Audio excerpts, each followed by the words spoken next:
Friends, आज का review video जो है स्मार्ट फ़ोन के ऊपर। इसके अंदर हम बात करेंगे इन्फिनिक्स नोट 11 प्रो के ऊपर। और इसके ऊपर क्यों बात कर रहे हैं, क्योंकि इसके अंदर भी नए नए फीचर्स आ गए हैं। आजकल हम लोग जो यूज़ करते हैं फ़ोन, उसके अंदर हमें स्मार्टफोन के अंदर वर्क भी चाहिए होता है, वर्क भी करना होता है, स्कूल के लिए भी यूज़ होता है और स्टडी के लिए भी यूज़ हो रहा होता है, वर्क फ्रॉम होम के लिए भी यूज़ हो रहा होता है। लॉकडाउन की सिचुएशन में ई कॉमर्स इसके अंदर बहुत ज़्यादा इन्वॉल्व हो चुका है और हम इसके अंदर हैवी एप्लीकेशंस भी यूज़ करते हैं। ई कॉमर्स से ट्रेडिंग भी करते हैं जैसे, और ट्रेडिंग के लिए, बिटकॉइनिंग के लिए इसके लिए हमें हायर रैम की रिक्वायरमेंट होती है। जैसे ट्रेंडिंग इंडस्ट्री होती है, उसके अंदर भी हमें हाई एफिशिएंट फ़ोन चाहिए होता है जिसके अंदर रैम ज़्यादा होनी चाहिए और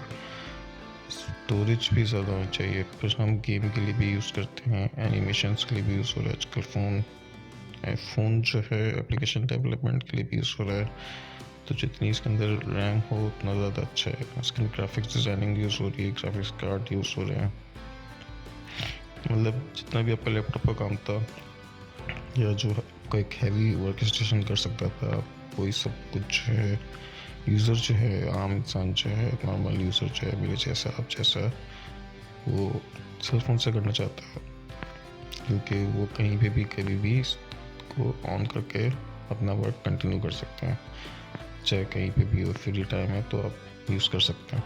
तो उसके लिए हमें फ़ोन के अंदर जो है, फ़ोन इंडस्ट्री में स्पेस बढ़ती जा रही है, रैम बढ़ती जा रही है। तो इसी तरह इन्फिनिक्स ने भी अभी एक नया फीचर दिया है जिसमें आप एक क्लिक से, वैसे इसके अंदर रैम जो है 8 GB है और एक क्लिक के बाद आप जो है इसके अंदर 11 GB तक ले जा सकते हो, 3 GB आप बढ़ा सकते हो। और उसके लिए आपको क्लैप का फीचर जो है, जो ऐप आती थी क्लैप वाली, उनके बीच में मैसेज का रिप्लाई करना चाहते हो तो आपको रैम कम पड़ जाती है, तो फिर वो हैंग होने लग जाता है, तो आपको क्लैप यूज़ करनी पड़ती थी बैकग्राउंड के एप्स बंद करने के लिए।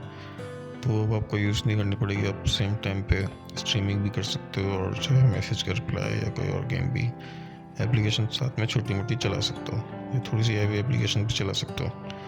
8 से 16 GB तक रैम जो है आराम से हो जाती है। अमेजिंग सा फीचर है। तो आज का रिव्यू इसी के बारे में था। इन्फिनिक्स के कैमरे भी आजकल अच्छे आ रहे हैं और गेमिंग के लिए भी काफ़ी अच्छा होता जा रहा है। आप लोग अगर कोई इन्फिनिक्स 11 का यूज़र है जिसके यहाँ पे भी लिया है बाइक, कॉमर्स में बताएं कि आपका एक्सपीरियंस कैसा है। Thank you for watching.